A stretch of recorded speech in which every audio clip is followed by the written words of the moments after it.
마가복음 1장 9절부터 13절까지 말씀입니다. 어떻게 또 딱 그 성령 강림절이 지나고 나서 이 말씀을 읽게 하시는데요.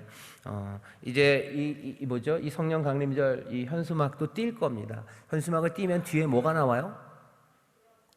예, 누런 게 나와요. 누런 건 뭐요? 예, 그건 광야예요. 예, 그건 광야입니다. 그건 흙길이에요. 흙길이지만 저 나름대로 그냥 뭐 어거지로 붙인 건 아닙니다. 흙길이에요. 광야지만 거기에 이렇게 뭐죠? 이렇게 물결 치는 것들이 있어요. 저는 그냥 느낌이 그건 성령의 바람이에요. 성령의 바람입니다. 그 길 인도하실 거예요. 광야를 성령과 함께 걸어갈 겁니다. 그래서 요거 띄면 여러분들 그렇게 생각해 주시면 됩니다. 자, 마가복음 말씀 여러분들 다 찾으셨나요? 마가복음 1장 9절서부터입니다. 1장 9절부터 13절까지 길지 않습니다. 우리 다 같이 한 목소리로 봉독하겠습니다. 그때 예수께서 갈릴리 나사렛으로부터 와서 요단강에서 요한에게 세례를 받으시고 곧 물에서 올라오실새 하늘이 갈라짐과 성령이 비둘기같이 자기에게 내려오심을 보시더니 하늘로서 소리가 나기를 너는 내 사랑하는 아들이라 내가 너를 기뻐하노라 하시니라. 성령이 곧 예수를 광야로 몰아내신지라. 광야에서 40일을 계셔서 사단에게 시험을 받으시며 들짐승과 함께 계시니 천사들이 수종 들더라. 아멘. 오늘 우리가 읽은 말씀은 짧지만 굉장히 중요한 말씀입니다. 이거를 어거지로 가져다 붙일 건 아니지만 사람들 삼위일체에 관한 이야기가 삼위일체에 관한 설명이 어려워요. 어렵지만 오늘 우리가 읽은 본문에는요, 우리가 소위 고백하는 삼위, 하나님 아버지, 그리고 아들이신 예수님, 그리고 성령님 세 분이 한 자리에 나타나는 별로 몇 개 안 되는 사건 중에 하나입니다. 그게 예수님 세례 받으실 때예요. 그리고 또 예수님 십자가에서 돌아가실 때입니다. 예수님 십자가에서 돌아가실 때 예수님이 십자가에, 아들은 십자가에 계시죠. 아들은 아버지를 불러요. 아버지는 거기 계셔요. 아버지는 거기 계시고, 그리고 또 뭐예요? 성령님은 어떻게 나타납니까? 성령님은 어떻게 나타나셔요? 숨입니다. 마지막 숨으로 나타나셔요. 요한복음으로 따지면 그 배 생수의 강이 터져 나와요. 흐르는 물로 나타나셔요. 십자가 거기에 삼위가 나타나셔요. 나중에 기록으로는 보이지 않지만 나중에 바울이 고백하는 건 또 어디? 예수님이 부활하시는 때예요. 아버지가 일으켜 세우셔요. 누구를? 아들을. 어떻게? 그의 영으로 일으키셔 세우셔요. 그 아들을 일으키신 그 영이 우리와 함께 하시면 우리도 일으켜 세울 거라고 얘기합니다. 부활의 사건, 그리고 십자가 사건, 그리고 이 침례의 사건. 적어도 성경에 그렇게 많지 않습니다. 그 삼위일체, 아들과 아버지와 성령이 함께 나타나시는 바로 그 본문이 오늘 여기 우리가 읽은 이 본문입니다.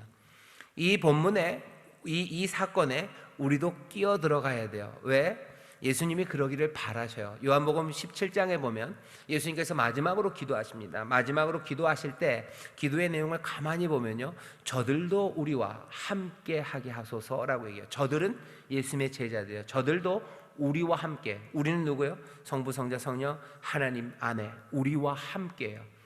내가 아버지와 하나 된 것처럼 저들도 우리와 하나 되게 하소서라고 할 때 예수님은 우리가 이 하나님 안으로 들어오기를. 왜? 요한복음에서 계속 그러죠. 너희가 내 안에, 내 말이 너희 안에.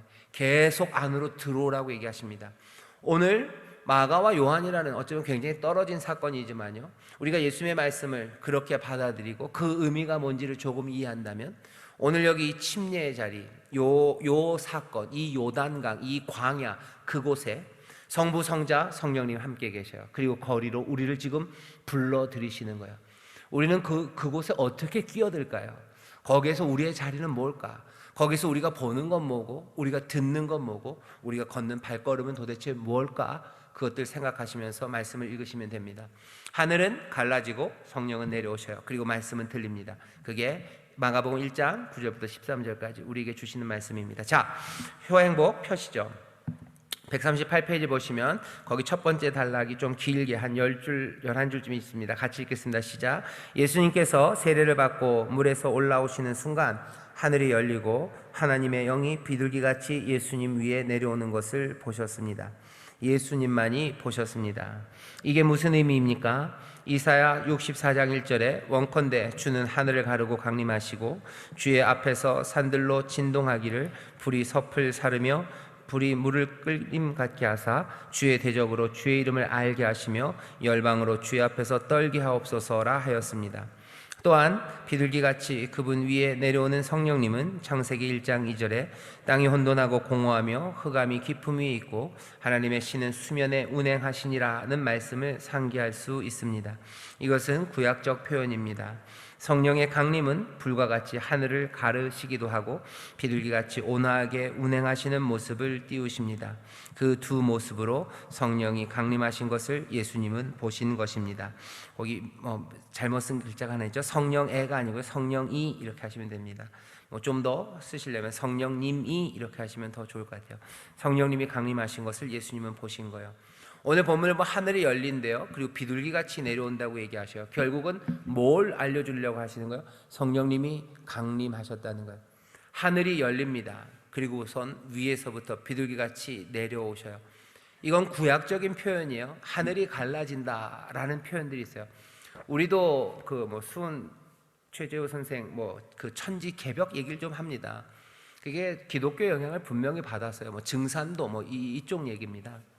증산도 쪽 사람들이 천지 개벽을 얘기하죠. 그게 새로운 세상이 열린다, 하늘이 열린다라는 말을 쓰는데 우리가 그 말을 쓰지 못할 것은 아니에요. 왜? 그 증산도 사람들보다 우리가 훨씬 더 먼저, 아니 꼭 우리가 그것을 알고 자시고의 문제는 아닌 거예요. 이거 하나님의 말씀이기 때문에 그래요. 그냥 증산도 분들도 어쩌면 거기에 대해서 영향을 받았다고 생각하시면 됩니다. 우리도 하늘이 열린다는 이야기를 쓸 수 있어요. 하늘이 열린다는 걸 그분들에게 뺏길 일은 아닙니다. 구약성경 하늘을 열려요. 하늘이 열린대요. 하늘을 가르신대요. 하늘을 가르고 임합니다. 구름을 밟고 임하셔요. 이 모든 이야기들, 하늘이 열린다. 여기 이사야서 말씀을 그래서 인용을 한 겁니다. 원컨대 주는 하늘을 가르고 강림하시고 라고 했는데 정말로 그 강림하는 일이 있었다는 것을 확인하는 거예요. 그 구약의 예언의 말씀이 이루어진다라는 거죠. 어떻게? 하늘이 열렸어요. 하늘이 갈라질 때가 있습니까? 아니, 하늘이 갈라질 수 없어요. 근데 하늘이 열리고 갈라졌다고 얘기하는 거예요. 이제 뭐가 놀라운 사건이 시작됩니다. 주의 구원의 사건이에요. 하늘은 갈라지고 주가 오셔요. 오신 이는 누굽니까? 성령님이 비둘기같이 내려오셔요. 그분은 주의 영입니다. 그러니 우리 여기 있는 모든 말씀을 통해서 하나 확인하고 싶은 거예요. 성령님이 내려오신다요. 성령님 강림하신다. 주가 오신다요. 주가 오신다 해서 끝나는 이야기가 아닙니다. 주님이 오시면 하늘을 그냥이 아니라 하늘을 열고 주님이 오시면 그 다음부터는 연결되는 이야기들이 있어요. 하늘을 가르고 강림하십니다. 그 다음엔 어떻게 해요? 주의 앞에서 산들로 진동하기를 불이 섭을 사르며 불이 물을 끓인 같게 하사 주의 대적으로 주의 이름을 알게 하시며 열방으로 주의 앞에서 떨게 하옵소서. 주님은 오셔서 그냥 한번 구경하시는 거 아니에요. 모든 열방들, 세상 이것들을 정리하러 오십니다. 하나님의 뜻이 이루어지러 오시는 거예요. 오늘 하늘이 열렸어요. 그러면 뭐라고 얘기할 수 있어요? 이제 오늘 뭐가요? 주의 구원하신 일과 주의 뜻이 완성되는 그 사건이 이제 시작되었다고, 이제 주가 오신다고, 그 의미를 지금 하늘이 열렸다고 얘기하는 겁니다. 복음의 시작이에요. 주의 역사의 시작이에요. 뭘로 확인됩니까? 하늘이 열려요. 그리고 주의 영이 내려옵니다. 성령 강림절이 그런 날입니다. 하늘을 가르고 임하시옵소서 찬송하죠. 하늘 가르고 임한다는 것, 하늘이 열리고 주의 영이 우리 가운데 내려오신다는 것, 우리가 대단한 장관을 목격했다라는 정도가 아니에요. 그때부터는 역사가 새로워져요. 하나님의 구원과 하나님의 심판, 그 완성이 시작되는 곳, 그곳이 하늘이 열리는 시간입니다. 성령이 우리에게 오셔요. 하늘을 여시고 하늘을 가르시고 물 붓듯이 우리 가운데 부으십니다. 이제 그 성령님 우리에게 오셨다는 건 우리의 기업의 보증이 되시는 거예요. 이제 시작되었다. 이제 시작되었다. 이제 하나님의 역사가 시작되었어요. 하나님의 구원의 역사와 하나님의 심판의 역사가 시작되었다는 것, 뭘로 확인돼요? 성령께서 하늘을 여시고 우리 가운데 오심입니다. 마가복음이 얘기하는 거예요. 하늘이 열렸다. 그리고 성령 강림하신다요. 먼저는 예수 그리스도 우리 주님에게 강림하셨습니다. 이제는 주께서 아버지에게 말씀하셔서 내 사람들, 내 제자들, 남종과 여종들, 나이에 아니면 신분에 아니면 삶의 지위에 관계없이 내 모든 남종과 여종에게 물 붓듯이 성령을 부으셔. 하늘은 어떻게 열려요? 활짝 열립니다. 하늘은 삐끔 열린 게 아니에요. 하늘은 활짝 열렸어요. 하나님의 구원과 그리고 심판을 통한 이 역사의 완성의 시간이 이제 시작되었음을 누가? 예수님이 보셨다는 거예요.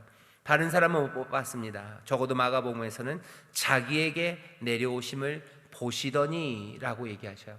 하늘이 열립니다. 위에서 내려옵니다. 그러니 성령님의 강림이에요. 성령님의 강림은 당연히 기름 부으심입니다. 성령님 기름 부으심이 자기에게 임해요. 그러니 그리스도입니다. 1장 1절에 그랬죠. 하나님의 아들 예수 그리스도 복음의 시작이라. 기름 부음 받은 자, 사명 받은 자, 그리고 그 사명은 그냥 여러 가지 것들 중에 하나가 아니라 목표는 하나입니다. 구원이라는 사명이에요. 기름 부음 받은 사람들은요, 구원입니다. 구원은 다른 데 있지 않아요. 하나님께 구원이 있으니 하나님의 구원의 시작입니다. 하나님께로 가게 하는 그 역사입니다. 성령 강림, 하늘이 열려요. 위에서 내려옵니다. 성령님 오셨어요. 기름 부으심 받았어요. 주님은 자기가 성령의 임하심, 기름 부음 받은 자임을 봅니다. 그게 오늘 본문이 얘기하는 거예요. 나는 기름 부음 받은 자, 나는 그리스도, 내가 가야 되는 그 길을 예수님이 아셔요. 그 다음에 그것들을 확인합니다. 어떻게 확인해요? 말씀이 들려요. 기름 부음이 성령이 임하는 것으로만 끝나지 않습니다. 분명히 그것으로도 성령님 임하시고 기름 부으심으로도 구약의 능력 모든 말씀들의 그 능력으로 뭔가를 깨달을 수 있지만 그렇게 애매하게 놔두지 않으시고요, 말씀이 들리기 시작해요. 같이 읽겠습니다. 강림하신서부터 시작. 강림하신 성령과 더불어 한 음성이 들려옵니다. 너는 내 사랑하는 아들이라 내가 너를 기뻐하노라 하시는 소리를 예수님은 들으셨습니다. 이사야의 예언 중에 내가 붙드는 나의 종, 내 마음에 기뻐하는 나의 택한 사람을 보라. 내가 나의 신을 그에게 주었은즉 그가 이방에 공의를 베풀리라는 말씀을 예수님은 기억하고 계셨을 것입니다.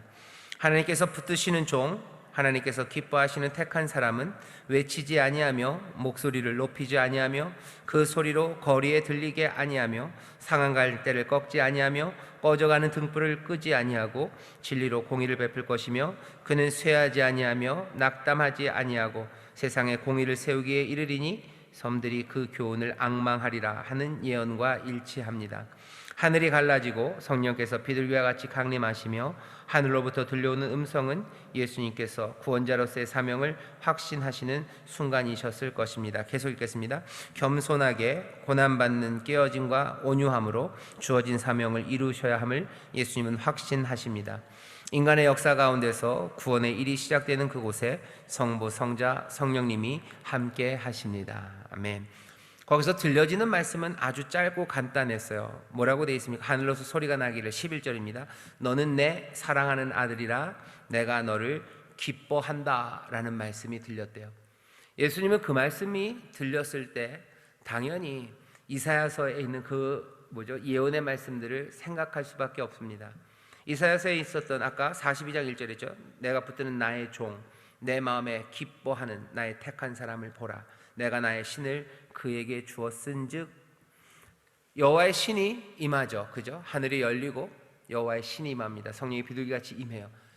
그리고 내 사랑하는 자다, 내 택한 자다라는 말씀이 들려요. 그러니 당연히 생각나는 건 이사야 42장 1절입니다. 붙드는 종, 나의 기뻐하는 자, 택한 사람, 신, 여호와의 신, 그가 임하니 나는 그 사람이에요. 그러면 거기서 끝나는 거 아닙니다. 연결된 이야기들 그 사람은 무슨 일을 합니까? 이방에 공의를 베풀 거예요. 공의를 베푸는 일을 할 겁니다. 진리로 공의를 베푸는 일을 할 거예요. 그리고 거기서 끝나지 않아요. 그 공의를 베푸는 그 사명을 감당할 때, 그리스도가 사명을 감당할 때 어떻게 감당할지를 얘기합니다. 크게 외치지 않아요. 목소리 높이지 않아요. 거리에 들리게 하지 않아요. 상한 갈대 꺾지 않아요. 꺼져가는 등불 끄지 않습니다. 그렇게 온유하게, 겸손하게, 하지만 그렇다고 해서 낙담하지 않아요. 쇠하지 않습니다. 끝까지 그 일들을 감당하는 그 종의 길을 42장 1절부터 4절까지 한 번에 기억하는 거예요. 그냥 한 절은 아니죠. 우리가 절을 나눠놨지. 여기 그냥 이렇게 덩어리로 쭉 되어 있습니다. 예수님이 기억하는 말씀은 그거예요.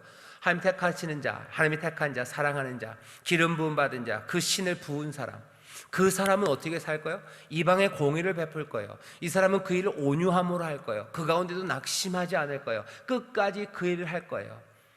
예수님이 하나님의 음성을, 아버지의 음성을 아주 짧게 들었어요. 너는 내 사랑하는 아들, 내가 너를 기뻐하노라 하는 그 말 하나 안에 예수님은 뭐요? 순서대로 이만큼을 아마 분명히 들으셨을 겁니다. 어떻게 그렇게 압니까? 라고 저한테 물으시면 이렇게 대답해야 돼요. 예수님은 저보다 훨씬 더 성경을 잘 아시기에, 성경을 조금은 아니에요, 꽤나 많이 아는 사람들은 이 말이 들렸을 때 그냥 바로 생각나는 거예요. 바로 생각납니다. 어떻게 그럴 수 있습니까? 예, 그렇게 됩니다. 그렇게 됩니다. 여러분들은 노래 좋아하시는 분들이 있으셔요. 어제 제가 집에 갔더니 애들이 TV를 보고 있더라고요. TV에 뭐더라? 아는 형님인가 뭐 그런 거예요. 뭐 게임이 이런 거예요. 노래 가사를 앞에 두 줄을 불러줘요. 근데 그러니까 멜로디 없이 가사만 부릅니다. 그 가사 듣고서요, 가사를 들어요. 그리고서는 무슨 노래인지 맞추는 거예요. 다 맞추는 사람은 맞춰요. 그리고 못 맞추는 사람들은 전혀 못 맞춰요. 어떻게 그래요? 그 노래가 나오면 다 알아요. 하지만 가사만 듣고도 아는 사람들이 있어요. 가사 두 줄만 듣고도 그 노래가 뭔지 아는 사람들이 있어요. 거기 아는 형님에서는 제일 잘하는 애가 김희철이더라고요. 걔는 다 알아요. 나머지 애들은 전혀 몰라요. 나오면 알아요. 그리고 자기가 좋아하는 노래면은 금방 알아듣습니다. 하지만 아닌 사람들은 몰라요. 그 얘기는 이 말씀을 듣고서 어떻게 압니까? 라고 말하는 사람들이 있어요. 누구는 이 말씀 들으면 당연히 그 말씀이 생각나야지 라고 말하는 사람들이 있습니다. 내가 모른다고 해서 말이 안 된다고 생각하지 마세요. 게임에도 노래 가사 두 줄 하고서요, 맞추는 사람들이 있어요. 그런 사람은 말이 안 된다. 말이 안 되진 않죠. 내가 모를 뿐입니다. 여기 너는 내 사랑하는 아들, 내가 너를 기뻐하노라, 이 정도만 들리고요, 거기 성령이 비둘기같이 임하신 그 사건에서 이 말씀이 들릴 때 이사야서를 달달 외우고 있는 사람들, 그것들을 평생에 묵상한 사람은 당연히 이사야서 42장 그 말씀 생각나는 거예요. 그리고 그 일이 그게 나에게 보이고 나에게 들린다면 이사야서의 약속의 말씀이 나에게 임했구나라는 것들을 어느 정도, 충분히 캐치할 수 있습니다. 그러니 지금 제가 설명한 설명이 억지는 절대 아니에요. 억지는 아니에요. 뭐 궁금하시면 그런 게임 한번 보셔요. 그거 하고서 걔네들이 맞추는 게 억지 같죠? 아니요, 걔네들 진짜 압니다. 여기서도 해볼 수 있어요. 제가 노래 가사 몇 개 해보면요, 여러분들 아시는 분은 금방 알아요. 모르는 사람은 몰라요. 그러면서 어떻게 저걸 맞춰? 그러는데 맞추는 사람들은 그걸 못 맞추냐? 그러는 거예요. 그것도 모르냐? 하는 거예요. 그걸 왜 모르죠?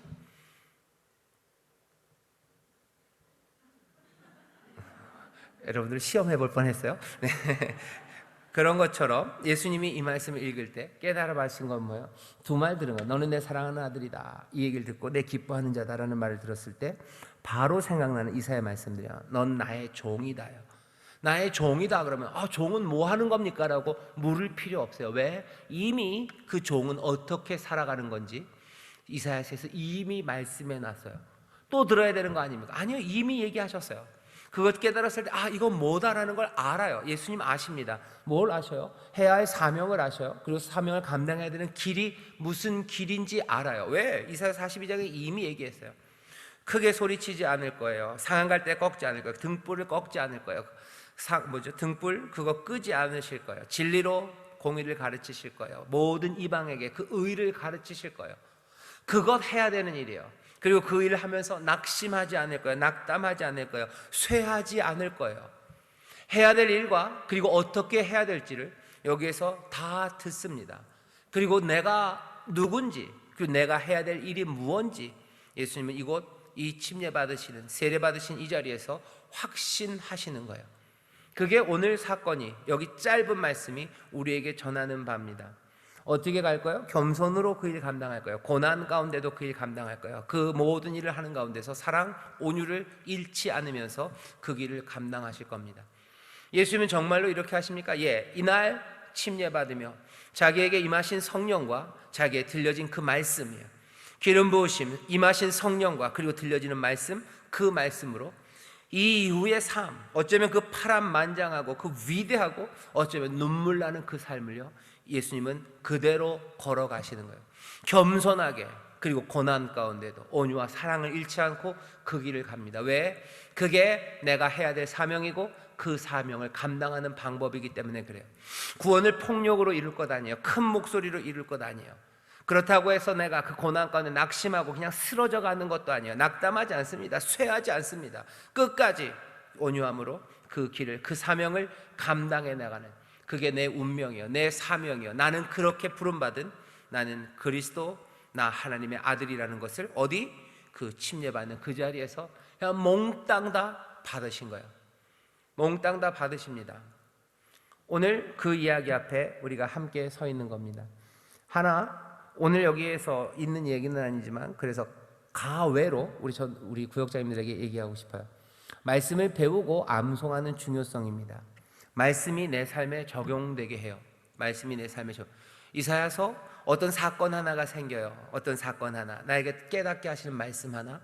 하지만 그게 꼬리를 무는 것들이 얼마나 많은지 몰라요. 그것들은 누가 계속해서 가르쳐 주는 것보다는 내 안에 있는 말씀이, 내가 그리고 이해하고 있는, 그리고 내가 붙잡은 말씀이 있는 사람들은요, 말씀 하나를 들으면 그냥 연쇄적으로, 폭발적으로 그게 내 삶에 어떻게 적용돼야 될지 그것들이 생각납니다. 물론 조심해야 됩니다. 사사롭게 내 삶에 적용하는 것은 조심해야 돼요. 하지만 그럼에도 불구하고 말씀이 내 안에 있을 때, 내가 그리고 말씀을 점점 더 단단하게 알아가기 시작할 때, 나에게 주어지는 말씀들과 그리고 벌어지는 사건들이 내 삶에 다른 의미를 갖게 합니다. 이걸 포기해야 될 이유가 없습니다. 포기해야 될 이유가 없어요. 포기해야 될 이유가 없지만 사람들은 그리로 가지는 않으려고 해요. 말씀을 배우려고 안 하는 거예요. 암송하려고 안 하려는 거예요. 이해하지 않으려고 해요. 그냥 누가 알아서 해주겠지. 알아서 해주시죠.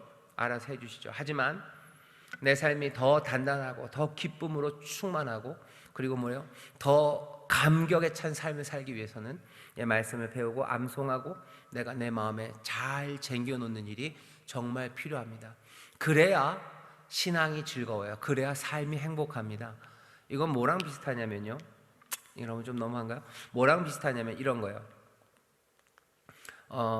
그림 같은 거 보고요, 좋아하는 사람이 있어요. 그리고 이게 뭐야 하는 사람들이 있어요. 이게 뭐야 하는 사람들은요, 그림 보고 좋아하는 사람들, 물론 그림 보고 좋아하는 사람 중에서요, 가짜들도 있습니다. 이건 뭐냐면은 잘난 척하는 사람들이에요.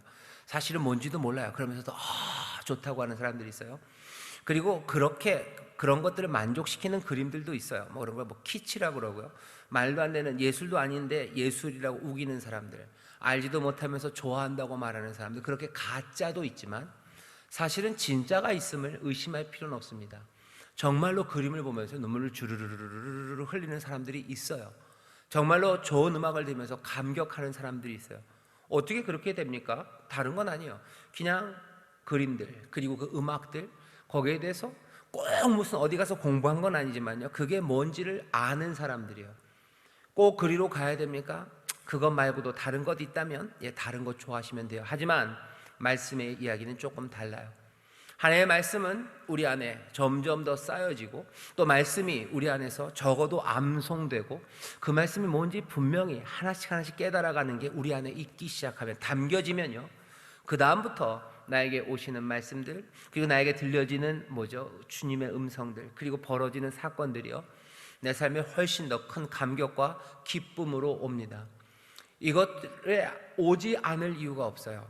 그러니 어려서부터 말씀으로 가르치는 거예요. 말씀 묵상하고 또 암송하고 외우는 거예요. 내 삶을 훨씬 더 기쁨으로 가득 채우게 하십니다. 어떤 분들은 그래요. 안 외워져요. 안 외워져요. 안 외워져요. 사람들마다 차이는 있어요. 누구는 진짜로 잘 외우는 사람이 있습니다. 누구는 조금 더디 외워지시는 분들이 있어요. 더디 외워진다고 해서 너무 실망하고 자괴감에 빠지실 일은 아니에요. 내가 그 말씀을 사모하고 내가 그 말씀을 마음에 담으려고 애쓰는 그 마음을 하나님이 아셔요. 그래서 새겨진 말씀 하나는 아마 쉽게 새겨진 10가지 말씀보다 더 우리의 삶에 힘이 되고 우리의 삶에 기쁨을 주실 것을 분명히 믿습니다. 중요한 건 이리로 오는가 하는 거예요. 내가 말씀을 배우고 내가 암송하고 묵상하려는 이 일에 내가 참여하는가요? 적어도 예수님 보셔요. 예수님 위대하신 분이시죠. 정말로 하나님의 아들이시죠. 이 예수님의 아들은 여기요, 하나님의 말씀을 하나 들으면 그 뒤에 있는 모든 것에 대해서 다 아십니다. 엠마오로 가는 두 제자에게 설명하셔. 성경 모세로부터 선지자의 모든 글을 통해서 아들이 그리고 그리스도가 고난당해야 되고 죽어야 되는 것, 그것들을 쭉 설명하신 것처럼 예수님 성경을 정말 잘 아셨던 분이에요. 그 당시에 있는 모든 성경학자들보다 12살 먹었을 때 예루살렘에 가서 얘기하는데 그 가르치는 것이 설명하는 게 비교가 안 될 만큼. 어떻게 그렇게 됐어요? 그냥 자동으로? 아닙니다. 예수님 분명히 지혜로우셨죠. 하지만 아버지의 말씀을 사모하며 그 말씀을 계속해서 마음에 담아두셨기 때문일 겁니다. 우리 구역장님들, 우리 재직들, 또 우리 교역자들, 저도 마찬가지고요. 말씀을 배우고 암송하고 그래서 점점 더 주가 뭐라고 말씀하셨는지를 내 마음에 많이 품어 놓으셔요. 필사하면서, 여러분들 아마 필사하시면서 깜짝깜짝 놀라신 분들 있을 거예요. 이런 말이 있었네? 그러면, 그죠? 그리고 아니면 또 어이구, 내가 잘못 알았네? 그런 말씀도 있을 거예요. 잘못 아신 말씀들 있으시죠? 쓰다 보니까, 이게 이런 말이었네? 잘못한 것들. 아니면 내가 몰랐던 것들. 나에게 주시는 말씀들. 하나하나 말씀을 배우고 또 암송하고 마음에 담는 일에 우리 구역장님들, 우리 모든 성도들이 함께 나오셔서요, 우리의 신앙이 더 즐겁고 행복하고 또 주 안에서 점점 더 자라나는 우리가 되기를 주의 이름으로 축원합니다. 이건 과외로 여러분들, 우리 구역장님들에게만 드리는 말씀입니다.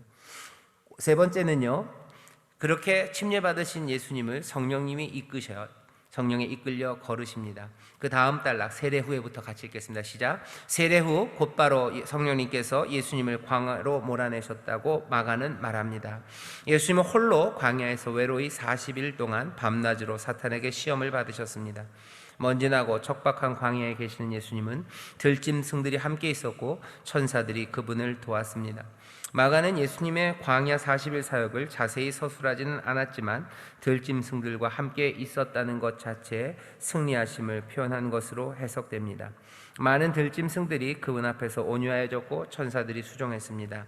이사야서에 그때 이리가 어린 양과 함께 거하며 표범이 어린 염소와 함께 누우며 송아지와 어린 사자와 살찐 짐승이 함께 있어 어린아이에게 끌리며 젖 먹는 아이가 독사의 구멍에서 장난하며 젖된 어린아이가 독사의 굴에 손을 넣을 것이라 예언된 말씀이 이루어졌기 때문입니다. 예수님께서는 광야에서 40일을 걸으셨습니다. 출애굽 후 이스라엘 백성이 걸었던 그 길입니다. 그리고 이제 우리 모두가 그 길을 걷고 있습니다. 유혹과 실패의 것들을 넘어서야 합니다. 광야가 모두 실패하는 곳은 아닙니다. 예수님처럼 광야를 이기는 자, 승리하는 사람은 정체성이 분명한 사람들일 것입니다. 내가 누군지 모르면 광야를 걸을 수 없습니다. 내가 누구인지 잃어버리면 광야에서 넘어질 수밖에 없습니다. 어쩌면 광야는 내가 누구인지가 확인되는 자리일 것입니다. 아멘. 성령에 이끌려서 광야로 가십니다. 다른 마태나 누가에는 거기서 예수님이 시험 받으신 이야기가 아주 아름답게 그리고 멋지게 기록되어 있어요. 근데 마가에는 시험의 내용은 없습니다. 그냥 광야에서 사단에게 시험을 받으셨다고만 되어 있어요. 마가가 봤을 때 시험 받으셨어요. 더 중요한 건 그 시험 받고 어떻게 됐냐죠. 시험 받으시며 들짐승과 함께 계시니 천사들이 수종들더라. 이 얘기는 그냥 멍하게 그냥 멈춰진 이야기가 아닙니다. 왜? 이야기는 여기서 마무리되기 때문에 그래요. 광야에서 40일 동안 계셨어요. 성령에 이끌려서. 사탄은 시험합니다. 그리고는 어떻게 해요? 시험하는데 그 다음에 뭐가 얘기가 있어야 되죠. 그래야 14절 요한이 잡힌 후에 예수께서 갈릴리로 다시 오시죠. 광야의 이야기가 마무리되어야 돼요. 들짐승과 함께 계시니 천사들이 수종들더라는 광야 40일의 마무리라고 이해돼야 됩니다. 마무리는 어떻게 됐어요? 들짐승과 함께 계셔요. 천사들이 수종듭니다. 이 얘기도 이사야서에 있는 그 말씀이에요. 들에 있는 그 짐승들, 거친 이들, 그들이 다 온유해져요. 하나님의 구원의 완성입니다. 승리입니다. 그러니 12절부터 13절까지 읽어보면 이렇게 되는 거예요. 성령님이 예수님을 광야로 몰아가셔요. 광야, 사탄이 시험하는 곳입니다. 하지만 예수님은 광야에서 어떻게 하셨어요? 승리하셨어요. 어떻게 승리했을까? 설명은 없습니다. 마가는 충분하다고 생각해요. 왜? 예수님은 보셨어요. 그리고 들으셨어요. 보시고 들으셨기에 광야에서 어떻게 해요? 승리합니다. 뭘 보셨어요? 성령의 강림을, 내가 기름 부음 받은 자임을, 내가 하나님의 아들임을 보셔요. 그리고 듣습니다. 내가 해야 될 사명이 뭔지, 그 사명을 어떻게 감당해야 되는지 그것을 들어요. 내가 누군지, 내 사명이 무엇인지를 아는 일을, 재밌는 건 뭐예요? 성령이 광야로 가게 하셔요. 광야는 그냥 우리에게 폭산처럼 푹 덮여진 게 아니고요, 그 길을 걸어가게 하십니다. 광야를 걷는데 당연히 이깁니다. 왜 당연히 이깁니까? 마가는 너무 당연하니까 설명도 안 해요. 그것을 본 사람, 그것을 본 예수님, 그것을 들은 예수님이 이 광야 거기에서 시험에서 넘어지겠냐요? 그럴 리가 없어요. 그냥 이건 너무 당연해요. 그렇게 보고 그렇게 들으니라면 성령에 이끌려 광야로 가서 당연히 승리합니다. 그러니 그냥 그렇게만 쓴 거예요. 광야로 이끄십니다. 광야의 길은 시험방하고 어려운 길이지만 방황의 길은 아닙니다. 성령님이 이끌어 가셨어요. 그리고 거기서 헤매지 않습니다. 왜? 내가 누군지, 내가 가야 할 길을 아시는 분, 바로 그분이 예수님이시기 때문에 그래요. 내가 누군지 알고 그리고 내가 가야 할 길을 안다면 내가 광야에서 방황하지 않습니다. 그러면 내가 혼란에 빠지지 않습니다. 어떤 역경과 그리고 기근, 목마름, 그리고 인생의 외로움, 그런 것 와도요 방황하지 않아요. 내가 누군지, 내가 가야 할 길을 아는 사람들은 그렇습니다.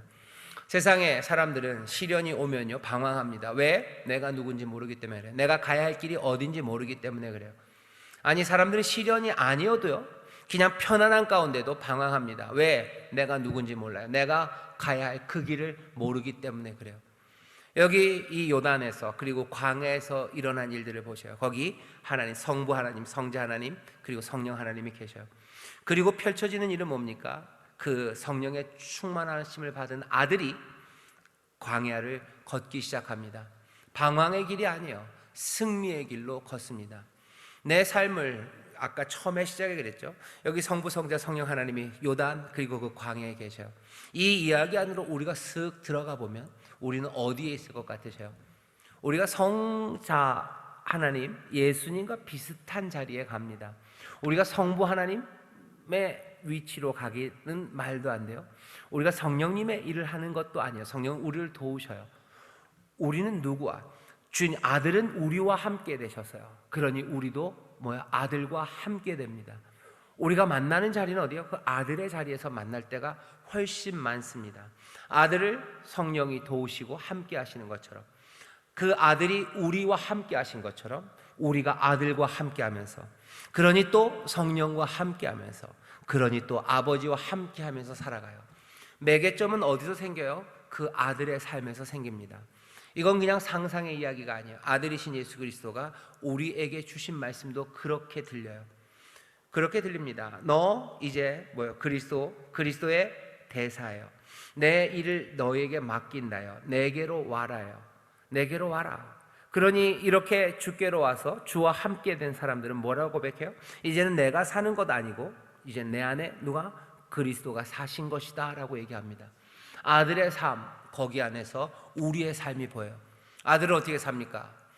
봅니다. 그리고 듣습니다. 그리고 이끌려 광야로 가나 시험 가운데 승리하는 삶이에요.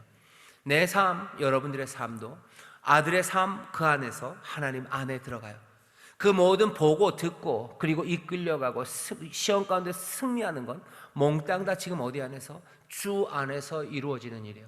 주 안에서 우리를 부르셔요. 주 안에서 우리에게 말씀하셔요. 주 안에서 우리를 이끌어 가셔요. 주 안에서 우리가 시험에서 어떻게 해요? 이 광야를 방황하지 않고 승리합니다. 그러니 뭐라고 얘기해요? 우리는 주 안에 거한다고, 우리는 주 안에서 승리한다고, 우리는 주 안에서 기쁘다고, 우리는 주 안에서 소망한다고, 우리는 주 안에서 자라간다고, 주 안에서 하나 된다고, 몽땅 다 주 안에서, 그리스도 안에서 라고 말하는 사람들이 우리들이에요. 내 삶을 뭐라고 부르시는지, 내가 걸어가야 될 길은 무엇인지, 그리고 그 길이 어떤 방식인지 어디서 발견됩니까? 여기 종 대신, 그리스도 대신 예수 하나님의 아들, 그 삶 안에서, 그 요단에서, 그리고 그 광야에서 우리의 삶의 길을 분명히 보이셔요. 오늘 그러니 이 마가복음 처음 시작은 주님이 걸으셨던 길, 그리고 주님이 가신 길이에요. 하지만 이것을 우리에게 알리신 건 이렇다라는 정보만 주려고 이 말씀을 읽게 하신 게 아니에요. 이 삶의 길을 우리에게 보이셔요. 그리고 나중에 마가복음에 보면 나옵니다. 너희들 나를 따라오래요. 네 십자가 지고 나를 따라와라. 나와 함께 가자, 함께 가자. 길을 가시며 우리를 부르시는 거예요. 내가 누군지, 내가 가야 할 길을 우리도 안다면 이 광야에서 사단의 시험 가운데도 승리하게 됩니다. 그것은 내가 자랑할 만한 것은 아니에요. 왜? 주 안에서 이루어지는 일이기 때문에 그렇습니다. 우리도 예수님처럼이요. 우리도 예수님처럼 침례받은 사람이요. 우리도 예수님처럼 아버지로부터 아들이라는 말씀을 들은 사람이요. 우리도 예수님처럼 성령의 강림하심, 성령 강림절이죠. 물 붓듯이 부어진 사람이요. 예수님의 삶과 똑같지는 않아요. 하지만 같은 종류입니다. 같은 종류의 삶이에요. 성령 안에서, 그리고 그 부르심의 말씀 안에서, 그리고 그 놀라우신 인도하신 가운데, 이끌리신 가운데 살아가는 우리의 삶이에요. 그러니 예수님이 걸으셨던 것처럼 우리도 걸을 겁니다. 예수님이 요단으로 가셨던 것처럼 우리도 요단으로, 예수님이 광야로 가신 것처럼 우리도 광야로, 그리고 또 그 길은 그 이방의 공의를 세우기 위해서 온유함으로, 겸손함으로, 고난 가운데 하지만 낙담하지 않고 쇠하지 않으며 걸어가는 그 길이에요. 나를 따라와라, 함께 가자, 네 십자가 지고 나를 따라오라고 하셨던 그 생명의 길, 그 길을 우리에게 보이십니다. 우리는 도를 따르는 사람들이에요. 십자가의 도를 따릅니다. 이 모든 것들은 뭐예요? 주를 사랑함으로 주 안에서 우리는 걸어가요. 이 일이 가능합니까? 예, 가능합니다. 이 약속은 허망합니까? 아니요, 허망하지 않습니다. 증거가 있습니까? 예, 증거가 있습니다. 그 증거는 뭐예요? 성령의 기름 부으시며, 성령은 우리의 기업의 보증이 되신다 그래요. 에베소서 1장 13절입니다. 성령은 우리의 기업에, 우리가 받은 것에, 우리의 삶의 기반에 뭐가 돼요? 보증이 되셔. 이게 보증처럼 우리에게 오신 거예요. 성령님 우리에게 오셨습니까? 방언이 그래서 중요합니다. 방언이 아무것도 아닌 것 같지만 아니에요. 천만의 말씀. 방언이 여러 가지 일들을 하죠. 하나님 앞에 우리가 알지 못하는 것들을 고백하게 하셔요. 하지만 뭐죠? 우리 오순절 교단, 특별히 기아석에서 가르치는 것 중에 하나는 약간 저는 약간 뉘앙스를 좀 바꿔야 된다고 생각하지만 표적이라는 얘기를 해요. 에비던스죠. 증거죠. 우리 가운데 보증이에요. 성령이 증거입니다. 하지만 그 증거가 정말로 증거가 되는 것 중에 하나가 우리에게 어쩌면 연약해서, 우리에게 어쩌면 오순절 교인들은 우리가 연약해서, 믿음이 어쩌면 부족해서 우리에게 좀 더 증거가 필요해서 주시는 것이 방언입니다. 방언으로 기도하면서 우리가 확인하는 건 별거가 아니라 이거예요. 성령이 우리와 함께 하신다는 거예요. 성령이 우리와 함께 하심이 방언으로 조금 증거가 됩니다. 그러면 성령님이 오신 건 뭐에 대한 보증이에요? 우리의 기업에 대한 보증이에요. 하나님의 약속이, 우리의 삶에 주셨던 모든 약속이 이루어졌다는 게 확인되는 것, 성령님이에요.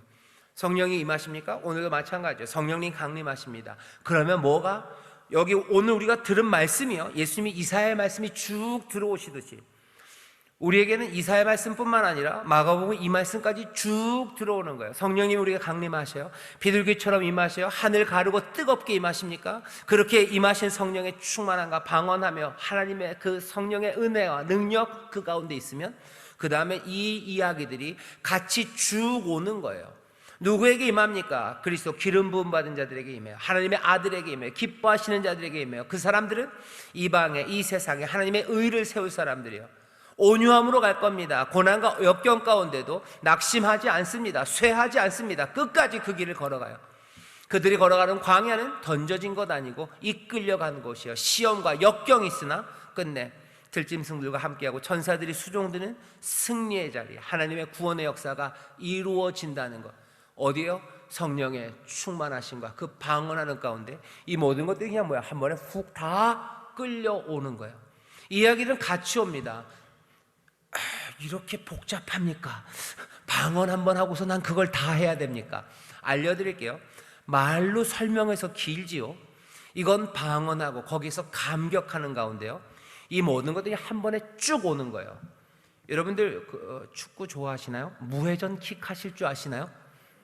모르시죠? 저는 합니다. 무회전 킥 하려면 방법이 있어요. 무슨 공에 어디를 차고요, 또 발등을 어디를 차고요, 이렇게 해서 빵 때리면 공이 무회전으로 가요. 가다가 휙 갑니다. 이게 말로는 복잡해요. 말로는 설명은 정말 깁니다. 하지만 무회전 킥을 딱 때리는 애들은 알아요. 빵 맞을 때 알아요. 이건 무회전이에요. 뻑 갑니다. 방언으로 기도하는 순간에, 방언으로 기도할 때요, 지금 이야기들은 많이 길어지지만 어떻게 되는 거예요? 방언으로 기도하면서요, 감격합니다. 내가 따로 말로는 설명할 수 없어요. 말로는 설명할 수 없지만 방언으로 해도 성령님 나와 함께 하시는 거예요. 그게 내 삶의 힘이 되는 거예요. 용기가 되는 거예요. 시련과 역경들, 외로움, 그건 아무것도 아니에요. 내가 해야 될 일들, 전에는 못했던 것들, 아니 내가 의를 따라서 하나님 기뻐하신 일, 그거 얼마든지 해나갈 수 있는 힘과 용기들, 그리고 인도하심이 방언으로 기도하는 그 자리에서 임해요. 방언으로 그렇게 기도한 사람들 일어나서 어떻게 합니까? 기쁨으로 주를 따르기 시작해요. 용서한다고 얘기하고, 또 세상이 주지 못하는 기쁨으로 감격하고 사랑하고 아끼고 하는 그 일들 합니다. 물론 아닌 사람도 있습니다. 방언으로 기도하고 일어서자마자 하는 사람들이 있어요. 하지만 그건 뭐가 조금 이상합니다. 방언으로 기도하고 성령의 임재하신 가운데 감격한 사람들이요, 그 사람들 보는 게 달라져요. 말하는 게 목소리 달라집니다. 분명히 달라집니다. 전에 하지 않았던 일들 하기 시작해요. 전에 하던 일들 멈추기 시작해요. 이 모든 것들이 지금 얘기하는 이 얘기입니다. 하나님의 아들 기름 부은 받은 자로서 이방의 의를 이루기 위해 온유와 겸손과 그리고 놀라운 사랑으로 주님이 걸어가신 길을 걸어간다고. 말은 복잡하고 쭉 깁니다. 하지만 행동은 아주 명확하고 분명해요. 이걸 다 설명하지 못하는 이들이라 할지라도 성령이 오시면, 그 놀라우신 보증이 오시면, 그 가운데 또 그 보증이 선물로 우리에게, 연약한 우리를 도우시사 방언으로 기도하게 하셔 성령님 우리 가운데 함께 하시고 우리의 삶을 주관하심을 우리에게 보이셔서 또 그 증거의 증거를 주셨을 때 우리의 삶이 그냥 그 자리에서 달라지기 시작하는 거예요. 그것을 설명 못하는 우리 할머니 권사님들이 계셔요. 하지만 그 할머니 권사님들을 보고 제가 설명한다면 이렇게 길게 1시간을 설명해야 돼요. 하지만 이 설명도 완전하지는 않습니다. 더 중요한 건 뭐예요? 정말로 약속이 우리 가운데 임하고 그 약속 따라 변화되는 삶들이에요. 세상에 그것들을 설명해야 될 겁니다. 그리고 설명하려고 애를 쓸 겁니다. 하지만 우리도 조금은 설명할 수 있어요. 완전하지는 않아요. 하지만 더 중요한 건 어디에 있습니까? 여기 그 보증이 임하시고 보증 가운데 그 능력이 펼쳐지고, 그래서 걷기 시작하고 변화되는 삶, 그것이 우리가 붙잡아야 되는 거예요. 누군가는 설명해야 합니다. 하지만 중요한 건 설명보다는 이 삶입니다. 기도하시고 성령으로 충만하시고 예수님이 걸으셨던 그 삶에서 우리가 무엇 하나 빠진 것이 없어요. 부족한 것 없어요. 심려로 부르시고 우리에게 말씀 주시고 우리에게 성령을 부어주셨어요. 다른 게 있다면 우리도 예수님처럼 그렇게 온전히 의지하며 마음을 다하고 아버지만을 바라보며 그 사명, 내 부르심, 그것으로만 내 삶이 가득한지요. 그것으로만 가득한다면 우리도 예수님처럼, 아니 예수님 비슷하게, 어쩌면 또 우리는 함께 예수님보다 더 큰 일을 하면서 그렇게 걸어갑니다. 우리 가운데 예수님처럼 살아갔던 사람들이 있어요. 이 침례, 그리고 이 말씀, 이 성령의 충만함으로, 이 온유와 그리고 이 겸손으로 고난의 길에도 쇠하지 않고 그 길을 기쁨으로 그리고 감사함으로 걸어간 사람들, 그 사람들이 우리 가운데 있습니다. 우리도 그렇게 부르셨어요. 저도, 그리고 여러분도입니다. 혹시 우리 구역개명이 그렇게 생각하시면 전설의 이야기 아닙니까? 글쎄요, 전설의 이야기는 아닙니다. 우리 가운데도 있습니다. 그리고 우리 가운데 점점점 더 많아지기를 바랍니다. 우리의 자녀들 가운데서 이런 아이들이 나오기를 바라요. 이렇게 생각하면요, 아멘 하다가도 마음이 좀 짠해요. 우리 아들은 그냥 그렇게보다는 그냥 편하게 잘 살았으면 좋겠는데 싶은 생각이 있어요. 저도 좀 그런 생각이 있어요. 근데 아니에요. 진짜로 기쁨과 감사가 넘치는 삶은 주 안에 있습니다. 내 자녀가 주님이 걸어가신 그 길을 걸어가기를 내가 바랄 수 있는 건, 내가 주님 걸어가는 길을 걸었을 때 내가 누리는 기쁨과 감사가 무엇인지를 아는 사람들, 그 사람들, 내 자녀도 그 길을 따라오기를 바라는 거예요. 예수님 우리를 사랑하시며 제자를 사랑하시며 뭐라고 얘기하셔? 너희도 나를 따라오라고, 십자가 지고 나를 따라오라고 하셔. 제가 얼마 전에 마가복음을 주일 저녁에 설교했는데요, 마가복음 설교하면서 제일 충격적이었던 게 거기였던 것 같아요. 주님께서 십자가를 바로 앞에 두고 제자들에게 십자가를 지고 나를 따라오라고 하셔요.